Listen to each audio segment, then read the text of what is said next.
मुझे इज़हार करना है, मुझे इज़हार करना है कि तुमको ये बताना है मुझे तुमसे मोहब्बत है। मुझे इज़हार करना है कि तुमको ये बताना है मुझे तुमसे मोहब्बत है। मगर इज़हार के राइज तरीके मुझे अच्छे नहीं लगते। ये सारे लफ्ज़ मोहब्बत के मुझे बेमानी से लगते हैं। चलो तुम ही बताओ, चलो तुम ही बताओ ना, मुझे कहना हो जब तुमसे मुझे तुमसे मोहब्बत है। मोहब्बत भी इतनी कि समेटी जा नहीं सकती।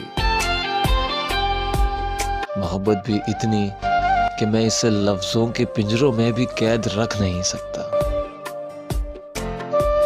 तो फिर तुम ही बताओ ना, मुझे जब कहना हो ये तुमसे, तो फिर कैसे कहा जाए मुझे इज़हार करना। मुझे तुमसे मोहब्बत है मगर इज़हार के राइज तरीके मुझे अच्छे नहीं लगते। अस्सलाम वालेकुम, मैं हूं आपके साथ इसरार पीरज़ादा और इस वक्त आप मौजूद हैं रात की सरगोशियाँ इसरार जी के साथ में। क्या करें जी, आजकल इंतखाब जो लोग करते हैं और जो फरमाइशें आती हैं वो मोहब्बत से भरी हुई होती हैं। तो ज़रूर बताइएगा ये इंतखाब आप लोगों को कैसा लगा। ख्याल रखिएगा अपना और उनका जो आपका ख्याल रखते हैं। फ़ी अमान अल्लाह।